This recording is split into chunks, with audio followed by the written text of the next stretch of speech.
every time we have a meeting, we'll make sure that we record this conversation for the folks who are out across the state and kind of viewing from home so that they have the benefit of hearing. You all should be able to see my screen. It's just a simple PDF document that says Tennessee's funding review engagement for our post-secondary readiness and business community. If I can just get a thumbs up to make sure that you all can see that showing from my end. Thank you all, appreciate that. We are going to go ahead and click right through. I am really excited to see all the faces coming on camera. I'm going to stand in just a bit this evening for Yolanda Jones, who is with the TCAT in Tennessee. She is actually going to be the chair of this committee, but we know that schedules are challenging, and we want to go ahead and take advantage of the time that we have here together. This is obviously the first meeting and convening of this group. It will be a little bit more informal than some of the meetings that we'll have in the future. Really want to use this time as a chance to get to know each other and get a sense of what we will be talking about, how this process will work moving forward. So appreciate you all jumping on this evening. If any of you have attended some of the public town hall meetings department has been hosting across the state, I know I've seen several of you in person at those meetings. You might have heard this statement before, but this is something that we will read at the beginning of every meeting, just to be clear that we are talking about a new funding formula in the state of Tennessee. So you all should be able to see the words on your screen, and bear with me while I read these out loud for us. So as we are very excited to work with you on this opportunity to discuss the state's formula for funding public education, the department would like to remind you of the following. Conversations on this topic are not intended to reflect on the current BEP funding formula. The current BEP funding formula will remain in place until a new funding formula is recommended to and approved by the Tennessee General Assembly. The public is encouraged to submit comments in writing to ensure all communications are thoroughly documented and can be reviewed and considered in the future. Public comment is encouraged to focus on developing a new funding formula rather than revising the current funding formula. Consider what should be funded in a new funding formula and at what level. Subcommittees will be responsible for reviewing public comment and making recommendations for what should be included in a new funding formula. While all committees, subcommittees, and members of the public should feel free to communicate openly, documents and records may be subject to public inspection pursuant to the Tennessee Public Records Act and may be publicly posted or otherwise made available. All recommendations that are submitted by subcommittees and committees will be reviewed and considered, but not all recommendations will ultimately be included in the new proposed funding formula. So thank you all for letting me read that aloud. I want to go ahead and just give you a quick idea of what we will be talking about this evening. Again, standing in for your chair, Yolanda Jones. We have just done a brief welcome and call to order. You have heard me read the statement. And so for this first meeting, the next little bit of time we actually want to spend on introducing ourselves to each other. I see lots of you who have cameras on. I know there are a couple of folks who are kind of joining remotely or perhaps from the phone. So I might just put on a teacher hat for a moment and kind of call on folks to introduce themselves. And Anita, I think you might have been the first one to join the call today. So I might start with you. If you would like to come off mute, ma'am, introduce yourself, talk about who you are, what it is that you do in the state, and what you hope to contribute to this process. That would be a great way for us to start. Okay, thank you. I'm Anita Ricker. I'm the Assistant Dean of Workforce Training. So I cover 10 counties of customized workforce training. We have youth programs for middle school, high schools. And so we're not the degree seeking side of the house, we're the opposite side of the house, but we do a lot of times create pathways into degree programs, and we are in and out of a lot of school systems and, hear funding complaints and funding successes. So hopefully I'm really not here with a hidden agenda, just here to learn and to see what we can do to better the students and the staff within our state. Thank you so much, ma'am. I'll ask for a volunteer to go next. I'll go. That's okay. All right. I'm Chris Richards. I'm the retired former Executive Vice President and General Counsel at FedEx Corporation. I've been working in school reform for almost 20 years now, having been on the Transition Planning Commission in Shelby County when we merged our city and county school systems. I'm a member of the scoreboard. Yes. And Art? On my what?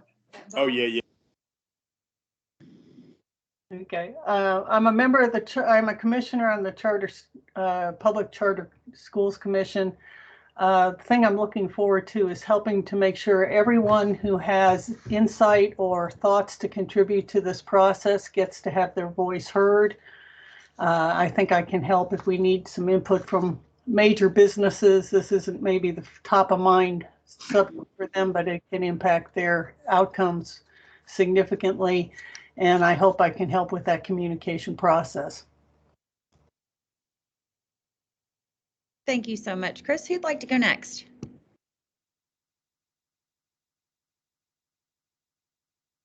Hi, it's Lisa Smith-Gaw, and I am the Chief Nurse Executive for Ballad Health in Johnson City, Tennessee. So I have a lot of work in the initial part of helping to get students into like CNA training and help them get into healthcare potentially as an option.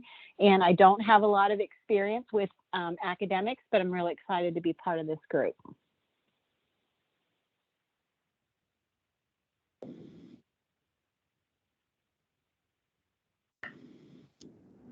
Thank you so much, man. Andy, I see you coming off of mute. Would you like to go next, sir?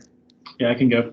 Andy Davis, I'm a vice president with Turner Construction in our Memphis office. Been working for the last 4 or 5 years with Shelby County Schools, also with the Chamber, have developed a group called We Build 901, focused around nothing but workforce development in the West Tennessee corridor. Also have sat on several boards, including the ABC board, focused around this topic, around how to get especially students and pathways to construction trades. So I guess that's why I'm sitting here today as a potential contributor, and excited about the opportunity just to have the conversation and see how we can help our state and our communities out. Thank you, sir. Tracy Hall, I see you coming off of mute, ma'am. Yes, good evening. I am Tracy Hall, president of Southwest Tennessee Community College here in Memphis, Tennessee. I am very excited to be on this committee, the subcommittee, and what I'd hope to be able to contribute is to help to create a seamless workforce alignment, workforce development alignment between K through 12, college, and the business community. Glad to be here. I think just a few more left to introduce themselves. Roy Vaughn, please go ahead, sir. Hey, Chelsea, thank you. Glad to be with you all tonight. And I'm Chief Human Resources Officer at Blue Cross Blue Shield of Tennessee. And I am looking forward to contributing, I think, a customer point of view. Certainly, we hire a lot of Tennessee high school, post-secondary grads as well, and want to learn more about the funding process and how we can improve it. And if you don't mind, I'll let you know that we have a need for IS talent, cybersecurity talent, and we started something called the Blue Sky Tennessee Institute. And so it's an accelerated Bachelor of Applied Sciences degree, and we're recruiting for our first class now. And so far, so good. We have a lot of applicants. We're going through interviews this week, so natural interest in what we're doing here. So thanks for letting me be a part of it. Thank you, sir. I know it's super exciting to start new programs like that. All right, Lee Barfield, would you come off mute and introduce yourself, please? Yeah, is this Chelsea Crawford? That's me, sir. Yes, sir. Is that you? Okay. Sorry to be a little late and also not understanding exactly how to work this Microsoft stuff. My name's Lee Barfield. Chelsea, I'm a retired lawyer in Nashville. I retired in 2015, practiced litigation for about 40 years with a law firm here in town. Been active in school issues, K-12 education for the last 7 or 8 years. with a national organization called the American Federation for Children. I've been active with Governor Lee in the Education Savings Account bill and the litigation involving K-12 education. I think the academic results of our public schools, K-12 education across the state, is terrible, disgraceful, must be changed quickly. Happy to learn more about it and figure out how to solve this, maybe the number one community problem the state faces, certainly one of the top 2 or 3. Thank you so much, sir. Next up, I think Representative Ryan Williams. Yes, good evening. Welcome to Not Daylight Savings Time. Nice and dark here in Middle Tennessee. As you said, I'm Representative Ryan Williams. I've been serving in the Tennessee General Assembly for 11 years. I served on the Education Committee, was a strong supporter of school choice for many, many years. In my full-time job, though, I am the Director of Business Development for a construction company. For the last 23 years, I handle pre-construction services from design engineering all the way through contracts to make sure our clients get their needs met. So I'm looking forward to finding pathways to fill some of the jobs like Andy was talking about that I have. Very good. Well, thank you all. I think I have covered all of the subcommittee members who are present and attending tonight. Thank you all for introducing yourselves. Just by way of a very brief introduction, I'm Chelsea Crawford. I am in the role of Chief of Staff here at the department. And unfortunately, I will not be the one who comes along with you all the way through this journey. But I do want to make just a quick introduction to Janice Fox, who is on this call. The department has a series of centers of regional excellence, our core offices. Janice is the person who will be convening the subcommittee kind of in a more permanent role. So Janice, why don't you come off of mute and introduce yourself just briefly? Hi, good evening. It's good to see you all. As Chelsea said, I'm Janice Fox. I am the Core Director for Middle Tennessee that covers Upper Cumberland, South Central, and Mid Cumberland areas. So I look forward to engaging with you through this process. Thank you, Janice. So today I'm going to take us through some of the slides. You all hopefully have had a chance to review this. I will tell you, I am certainly not Yolanda Jones, and I will not be your subcommittee chair, but I am going to stand in for her just a brief time today. But really hope that you all can help me here in leading this part of the discussion. So as you see on the screen in front of you, the committee is really intended to focus on the specific and unique goals of our student groups, the student groups that many of you might interact with or represent, the future employers, perhaps, as many of you have said, but really want to think about that future state and what we would like to see in a funding formula. We know that there are specific needs of students who want to be successful. They are also kind of areas that are represented by one of our 18 different subcommittees. And so in this group in particular, we've got a really strong focus on post-secondary. We want to also potentially talk about the needs of all learners as it relates to those specific subgroups. So when we want to set up the conversation, this is really something that we hope you all will lead and contribute to. And Yolanda will be a great person to do that kind of in a basis where we are moving forward. But we also sent you some slides over for roles and responsibilities as it relates to participation on this subcommittee. And after kind of reviewing those slides, mainly wanted to start off the conversation and hearing what questions you all might have for each other. You all have had a chance to review a lot of the documentation and what kind of conversations we want to have during these subcommittees, but would love to hear you talk amongst yourself briefly about questions that you might have as it relates to this process, thoughts or comments that you have had as you have thought about being engaged in this way. And so maybe we can kick off there. Is there someone who might like to volunteer with questions or comments as it relates to the process that we are going to play out here in the next couple of months?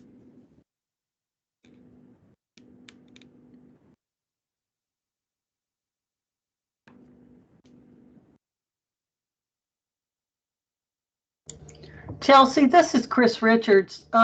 The one thing that I want to understand, I have seen all of the materials on the listening sessions and not only the ones that are being run by the Department of Education, but all of the ones that are being set up on a smaller basis where groups want to meet and talk. But one thing is unclear to me is as we get information on the comments on our topics, how are we supposed to handle if it appears that there are large groups of people who might have some input on this in our area that aren't being included in that process, probably because they don't have time or can't, get to the meetings or the scheduled, time? That's a really great question. And I will say the easiest thing probably for anyone to do, whether you're a large organization or just an individual Tennessean, is to submit your public comment in writing. I will drop into the chat the email address, which is the email address we set up here at the department to capture all public comment from Tennesseans across the state.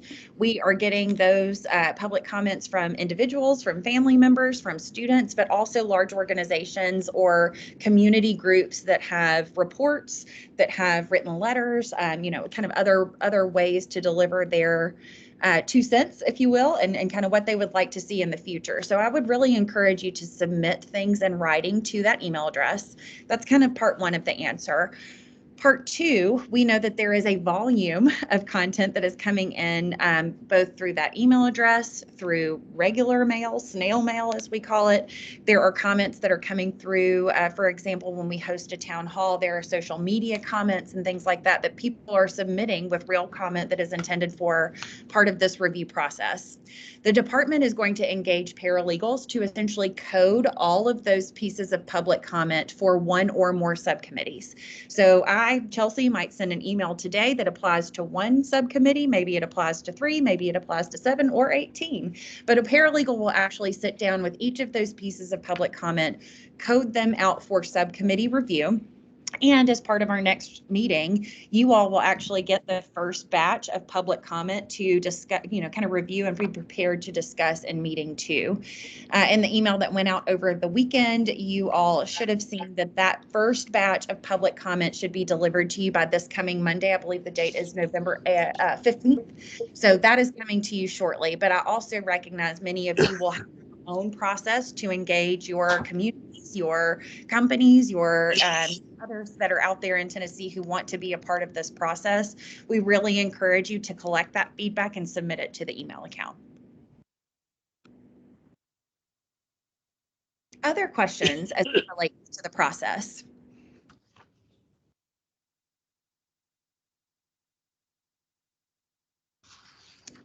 So let's maybe talk about the second question. Are there additional materials or resources that will be helpful for you as a committee member? Of course, you will see lots of different pieces of public comment coming in for your review and consideration. What other materials or resources can you think of that might be helpful to really inform your work as part of this subcommittee?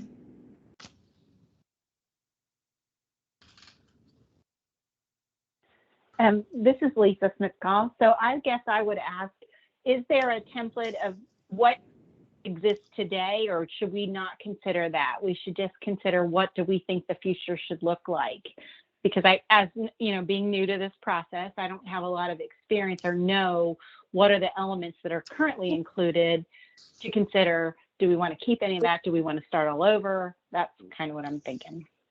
That is a great question, and I can clarify a couple of pieces. So this conversation is totally about the future and what would be included in a new funding formula, brand new, white space kind of opportunity to create and really think about what we would like to be true for students and what it might take to bring that to fruition. I will also share there were a couple other committees who convened today for the first time, and we had a similar question as it relates to what is everybody else doing? What are other states doing? What has been perceived in research as a best practice, et cetera. So those resources are additional pieces that we will be kind of exploring to see what we can provide to you all. The third piece I will mention, and this is part of the reason why you saw the statement at the beginning, our current funding formula is a subject of litigation. And so as the department, government is involved in these conversations, we will not be speaking to the existing formula. We are going to try and focus all of our comments on that future state and what we would like to see.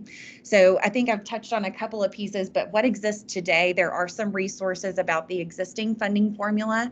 There's also some probably helpful resources as it relates to what else is happening in the country, other states that have considered these kind of conversations and what has happened and played out in those states. Thank you. Yes, ma'am. Other questions or ideas about additional resources or materials that would be helpful to you all as you are reviewing and considering public comment, as you're talking and engaging with your communities? Chelsea, I have a question. I feel like I'm monopolizing the conversation. Is there a way to get an understanding of where we're to focus our attention on resources? Because I know BEP really focuses in on paying for K through 12. And I don't know, I'll need to learn what other programs, how much post K through 12 money is provided right now to other programs, but I'm a little concerned with this very broad subject. Are we to consider also state funding for, applied technology schools, community colleges, or is this really to talk about funding for students as they prepare to enter those kinds of programs, and the funding for those programs is separate? So great question. This is specific to what is existing as K-12 public school funding. And so we know that there is funding in the state for post-secondary, whether that is a TCAT, as you mentioned, or a technical trade, or a community college, or a full 4-year university or college. We are really focusing on what happens before you get to those steps. There have been some conversations about, K through 12, and does that need to be pre-K through 12? As part of this discussion, as part of this very discussion, but just trying to give you a lay of the land, think about K-12 public school funding in the state of Tennessee. And Chris, I might also add, you mentioned, where do we focus our attention? I think that is actually a subject of this very conversation that we want to have this evening. Obviously, you all are serving in very different but similar-ish roles, and are not necessarily educators yourselves. You have an interest in this clearly, and you're volunteering your time. But I hope that we can work through as a group exactly what you all believe your role should be and what those specific pieces that you should be paying attention to are. Other questions, thoughts as it relates to the slide that you see in front of you?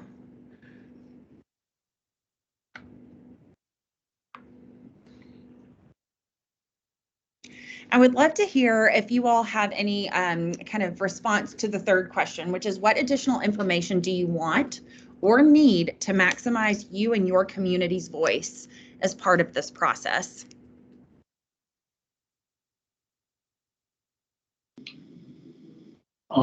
Question, I guess, is, so when we're focused on post-secondary education from K through 12, is there data that we can easily get to that maybe be shared with this group that would show the outcomes that are coming out of K through 12 across the state that might be good for us to have as we go through this discussion?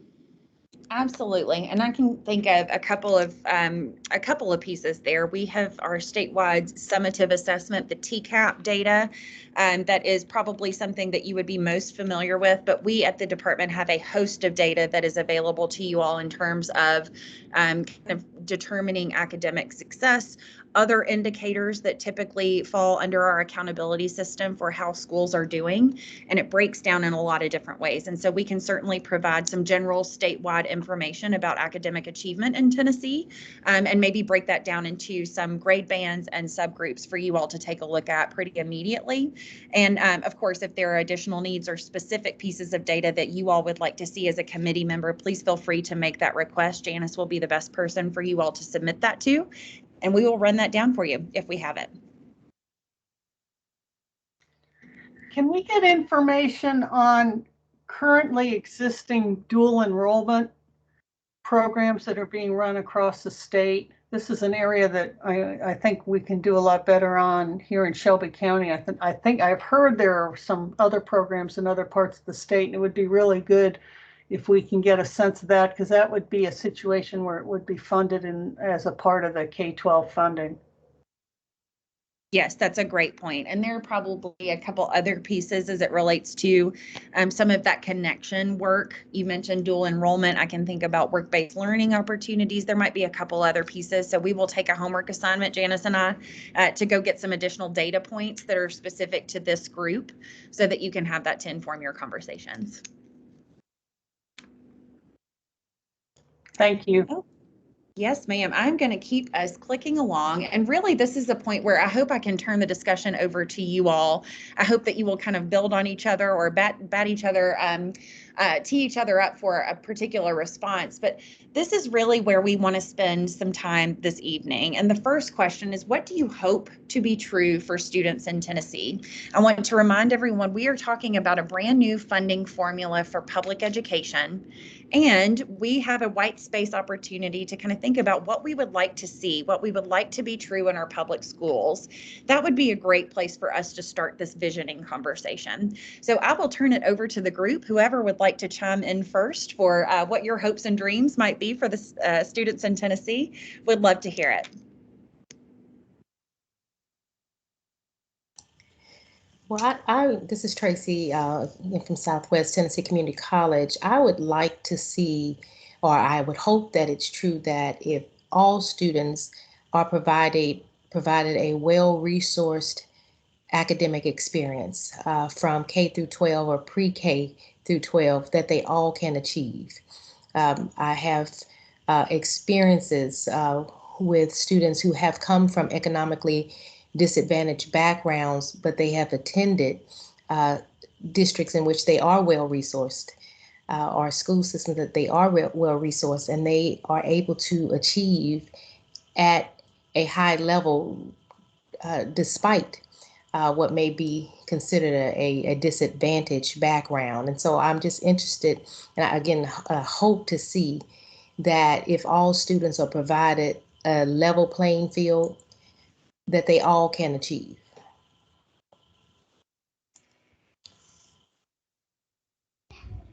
I would like to see every. Go ahead. This is Anita. We've been doing a lot of work with pathways, and I would like to see every student graduating high school with a pathway. Every student doesn't need to go to college, but every student needs a job. So how can we do a better job in that, in anything we can do through dual enrollment, through kids camps, exposure? And I really like the idea of pre-K for all, because I think if a student does not go to pre-K, they are almost labeled as being a slow learner in kindergarten, even though they may be a very bright child. So those are my thoughts as an educator and as a grandmother. So watching a 6-year-old and 8-year-old may be a little prejudiced there. I'm going to jump right on that, Anita, and that was what I was going to sort of similarly say as well, in that I think that we have to start early in our academic program of introducing just life careers to students, so that they have an opportunity to identify what kind of aptitude they can, what are they drawn to, what do they like, what do they think about, because along the lines of the comment about not having the resources, I think that there's a lot of, and I'm thinking obviously from the healthcare arena, we don't have to have someone who comes in with a 4-year degree. We can have someone who comes into healthcare willing to do healthcare. And if we can just get them into the doors, we can help them then expand and go on and have tuition assistance and go on to other careers. But how do we get students to be even thinking about a type of career that they want? It doesn't have to, again, be an academic career, but just I'm interested in helping people. I'm interested in, and I'll use someone else about construction, or how do we introduce that early? We shouldn't be waiting till they're in high school and a senior and asking them what do they want to do after school, because I know that from work I've done with the Girl Scouts and other things, that by middle school, they're determining potentially what kind of work they want to have as a life career, and they need to be exploring those kind of activities. So I would recommend or hope that we could achieve something like that. I know I spoke once, but I'm going to throw something in as a parent of an educator as well. I would like to see teachers be able to teach. Right now, I was listening in the town hall last week about supportive services are provided to all, but unfortunately, those supportive services of custodial services and other things are sort of low on the totem pole as far as salary is concerned, and therefore it's hard to recruit, it's hard to keep people, hard to retain people. So therefore, teachers are now taking trash to the hallways, or they're sweeping their rooms. And again, they're not above doing that, and they're very willing to help, but that's not why they're hired, is to clean the room. They're hired to teach. So let's let teachers teach and then provide supportive services around them to create that environment. Hey, Chelsea. Yeah, this is Lee Barfield. Can you hear me? I can hear you, sir. Oh, okay, good. I think that what we ought to be looking at is really three things for the kids. One is safe schools, most important thing. Second thing is the culture in the schools needs to be very positive and supportive. And third, we've got to have a rigorous academic curriculum that is demanding, that requires the kids to work. And the other thing that behind all of this, and I think that what may be missing from our current system, is the parents need more input and more support, more resources, more opportunity, more rights and abilities to help direct and to direct the K-12 education for their kids. They know best. They should know what to do, and the system should be there to support the parents. I think to exclude the parents or to minimize them or discount them has been a real problem in Tennessee. In states I'm familiar with, particularly Florida and Indiana, where parents have had major roles, including resources to allow their children to a good quality K-12 education. If they're in a public school and it's working, great. But if it's not, they can go to private schools, they can go homeschooling, they can go to charter schools, they can go to magnet schools, whatever other options there are. And the academic results in those states in particular, with lots of choice available to parents, the low income cohort of those in those states are, first and third on the NAEP rankings around the country. So I think that Tennessee, we don't have to reinvent the wheel here. We do need to look at what's going on around the country. And for those states that have good financing systems that are working for the kids, we need to move in that direction, seems to me.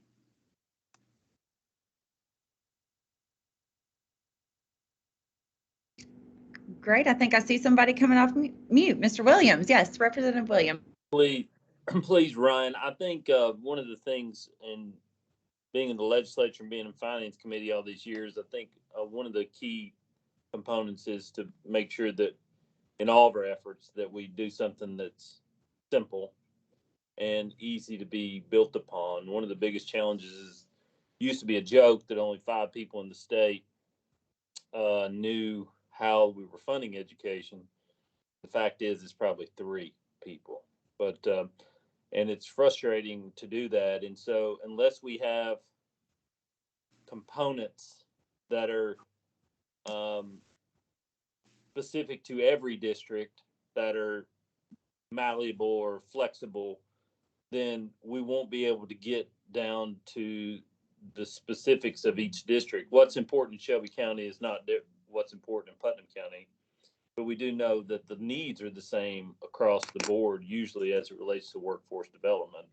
And the only way to deliver a workforce really is to have a unified front, but also still take into culture and demographics and rural communities in order to do that. And so I don't want us to go back to the way we were, where it is so complicated that no one really can understand it. I think it's entirely important for us to figure out what 4 or 5 areas can we all agree on that are good for every district or every school system, and then look at each individual, a mechanism by which we could look at each individual school system through its own specific cultural lens. We have 3 grand divisions and 3 stars on the state flag for a reason. And to have a one-size-fits-all system is very difficult, but we can't have 16 stars on the flag or it doesn't work. So I think for me, that's one of the things that I hope that we can create is an environment where all facets and all pathways succeed through a simple formulary, not one that's so complex. Chelsea, this is Lee again. Can I add just a second, a couple of thoughts? We're lucky to have Ryan Williams on this committee.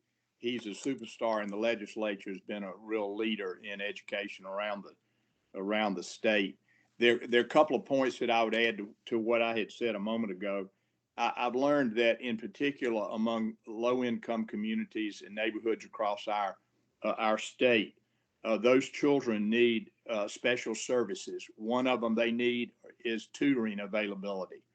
The parents need to be able to go to a tutor if their child is behind grade level in a particular subject, to access those tutors and help get the child on grade level or above grade level.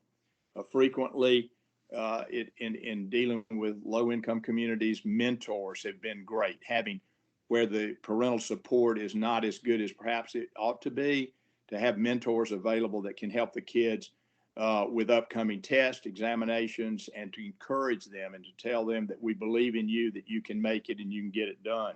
And then finally, for those children who are in a disruptive family and so forth and may need counseling and psychological services and those kinds of things, those are particularly needed in the low-income communities. So we need to be open to those needs, and they need to be available in a system and financed in a system where the parents can readily access those things to help their children. I'll add just that we need to be able to have flexibility through the K through 12 to adjust programs, especially around vocational programs within schools, to adapt to the business needs for that community as they change, and to be able to understand that relationship through the business community is key because it is about workforce development, and we should be leading towards that with our students so that they have the best opportunity to be successful within the communities they're part of. And that means adapting quickly and being agile enough to where the system will allow that flexibility to move forward.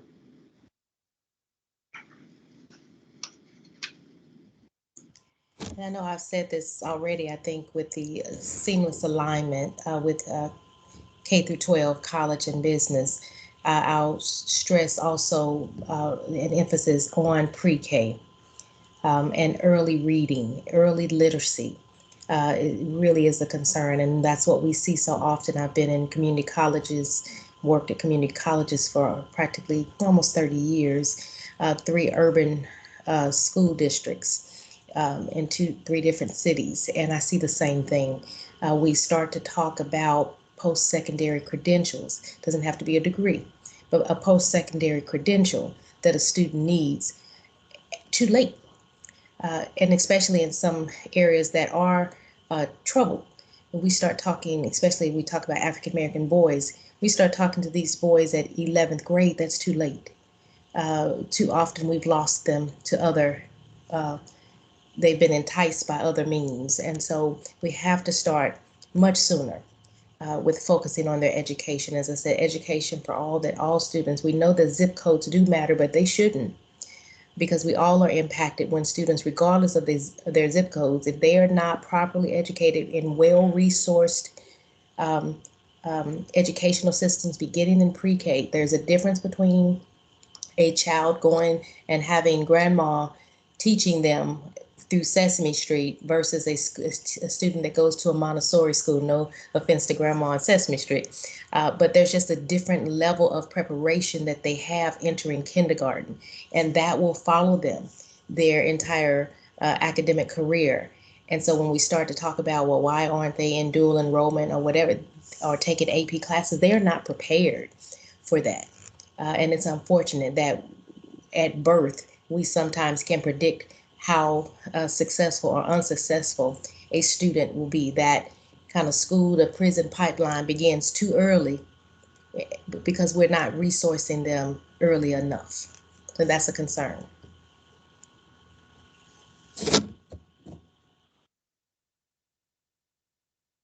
Very good. Well, thank you all for contributing. I don't want to cut anyone off, so please continue the conversation and speak over me if you have something to say.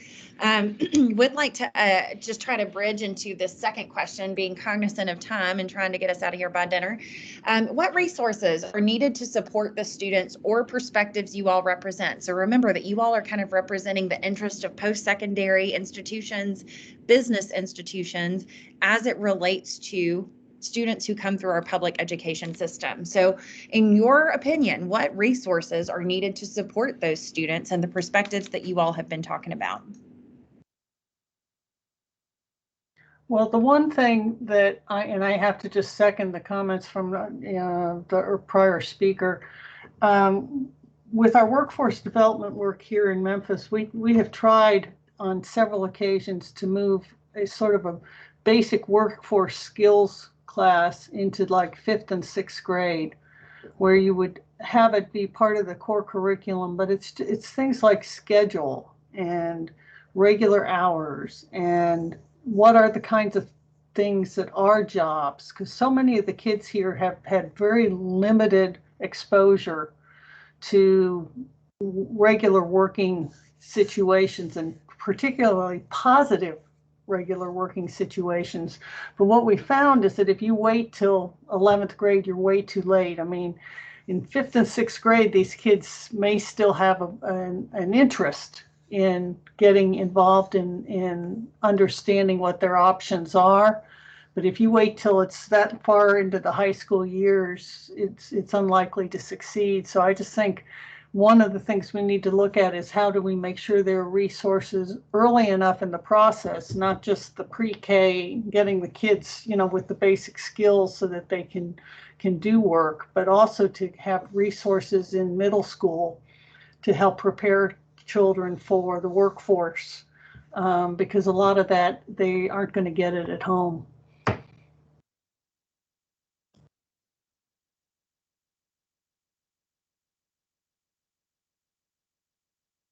I would second that. We've got some in Hamilton County. They're called Future Ready Institutes, and they're in the high schools, focused on workforce development, specifically around certain industry sectors' needs. And while that's a great first step, it really needs to begin in the middle schools. And the sooner that we can have those children understand what's in front of them, potentially, what that experience can be, let them envision themselves in that environment, and put those resources in place, the better it can be for them. And we've seen that anecdotally, certainly, and I think it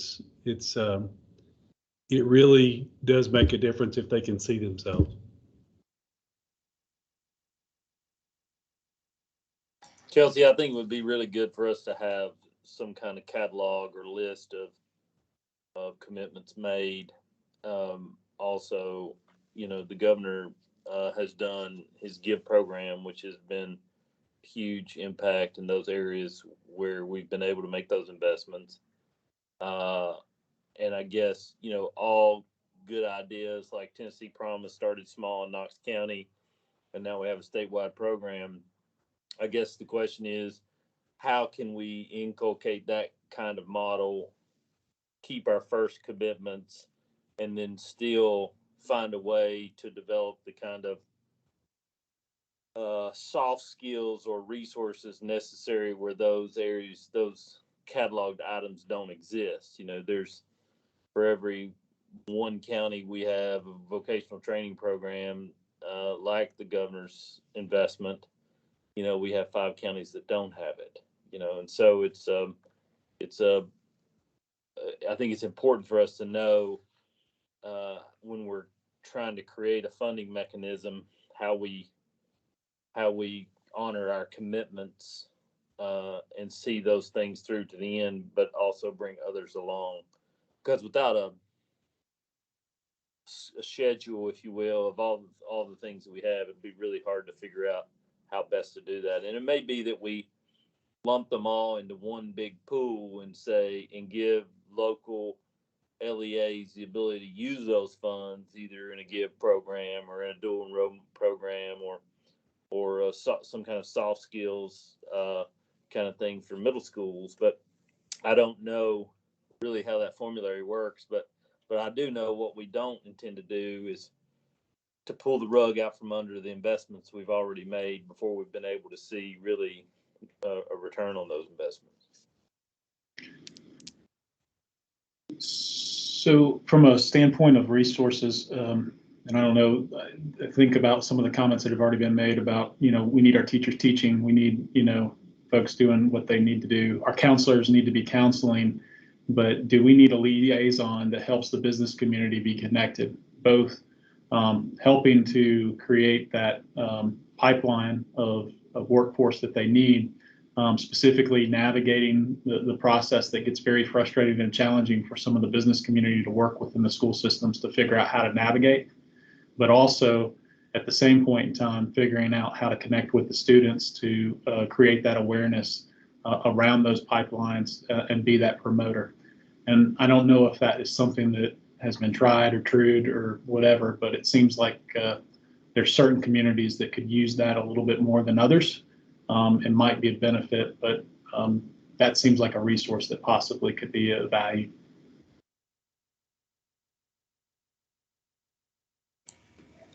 We've been having some success at Walter State in the last 6 months to a year with virtual reality goggles so that kids can explore those careers, and both from a training as well as exploration.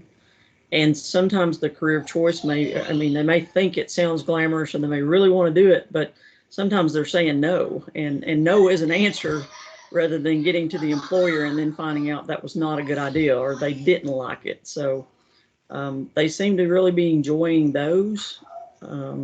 So resources perhaps in that area. And from a community college standpoint, I think we can provide additional certifications at the high school level that's not necessarily college dual enrollment. So we're exploring some of that under the workforce training division or the community education division.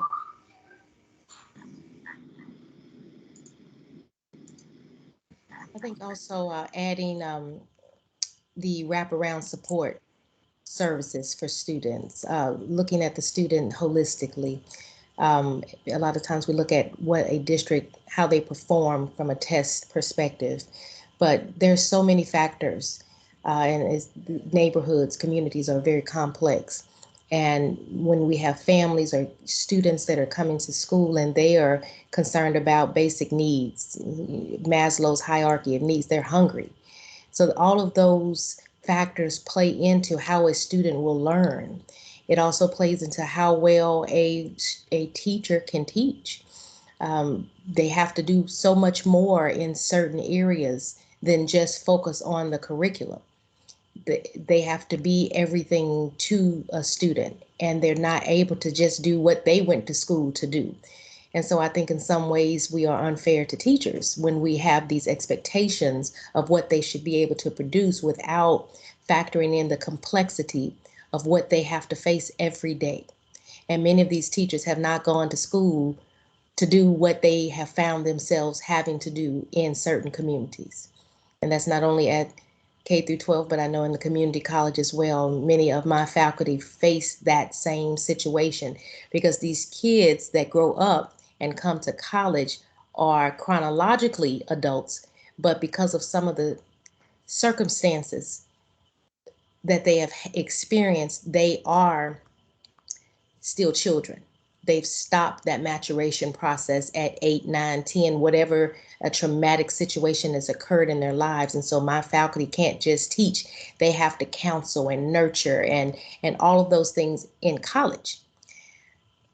And so they also do that same thing at in the elementary schools, in the middle schools, in the high schools. So it's so much more than just a test score. It's just a complex environment, and I hope that would be factored in when we're talking about funding and the resources that students need in certain areas.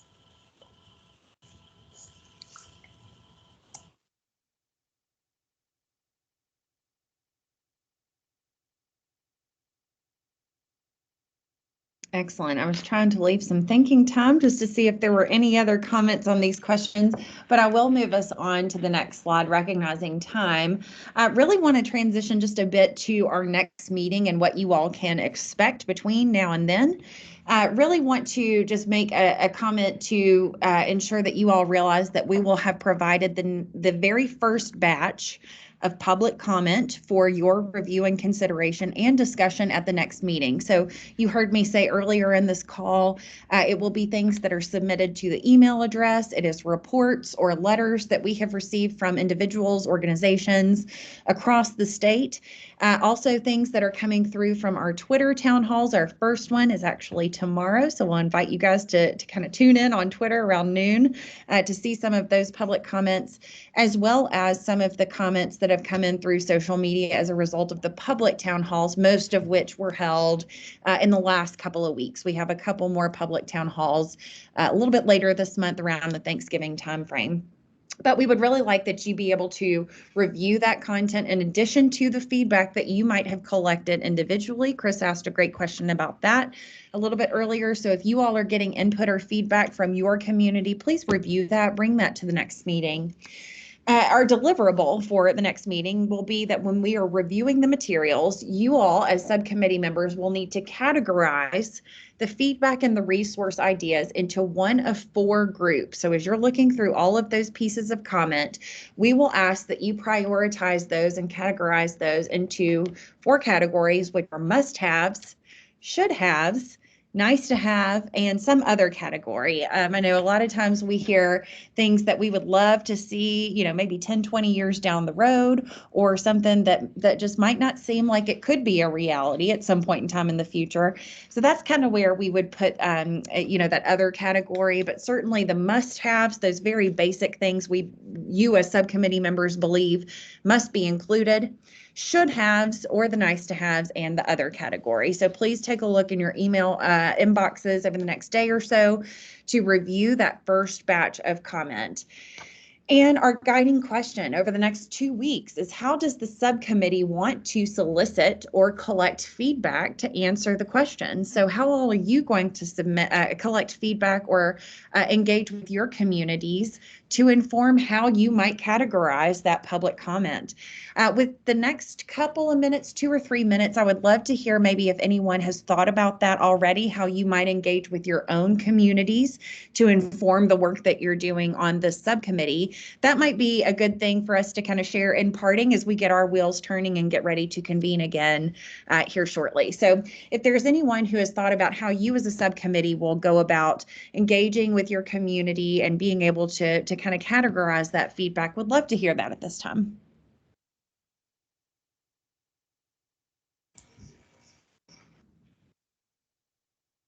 I think just as a point of, most people, I don't know if they know what their community resources are like as it surrounds these. I know my local Chamber of Commerce, Putnam County Chamber of Commerce, has an education liaison that works well with existing industry in town, and we have different pathways and different ideas that we've done in the past that seem to work well. In some instances, we took parents, we took teachers and kids to do their evaluations or their parent-teacher conferences to parents at work so they could do it on their break. We did things like that in order to try to find ways to get parents involved better. But I think if you talk to your local chambers through their workforce development areas or through the county services, they usually have a really good idea of things they currently have in place. It's a good place to start for me. I usually get an update quarterly from them anyways. And so if you have one of those in your community, I think that's the kind of place where I'm going to go to try to get the information I need as it relates to how we move forward.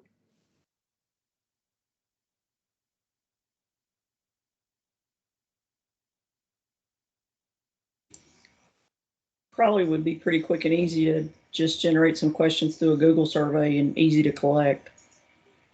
So just contact list and to echo the comment about the chambers. I mean, we work with those daily, so that way we could categorize it by chamber versus parent versus business.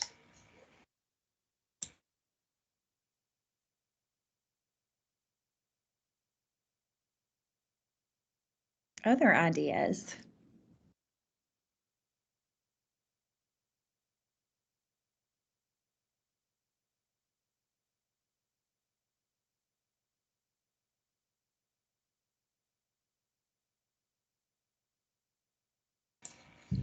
Social media, you know, has good days, bad days, but just a personal post, not necessarily a Walter State post, just to see what people will jump in and say.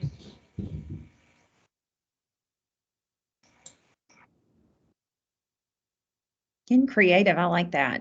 And I'm sure as you all kind of take this meeting and go back and reflect on the conversations, you all will come up with a whole lot more creative ideas and ways to engage your community. I will maybe speak for Janice that we are very happy to help facilitate you doing that in any way we possibly can. So please reach out to us if we can be helpful.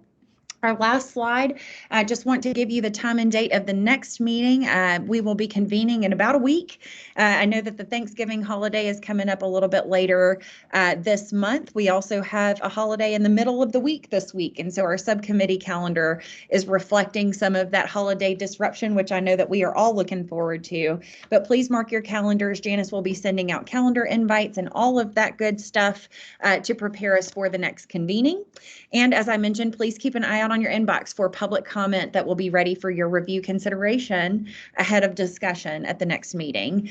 Don't forget to think about those 4 categories and how you might be engaging in your communities to help inform how you categorize public comment and how you want to engage with your communities on an ongoing basis. In closing, I will just mention we want to thank you all very deeply for your volunteer service on this committee. Really understand what a great opportunity we all have ahead of us as it relates to public schools and public education funding in the state, and appreciate all of your minds, networks, and good hopes and dreams for the future. So with that, I will go ahead and close us out for this evening. Next time you will have your chair, hopefully, Yolanda Jones. So look forward to getting us all back together here in very short order. With that, hope you all have a great rest of your evening. Thanks. Thanks. Bye. Thank you. Bye-bye.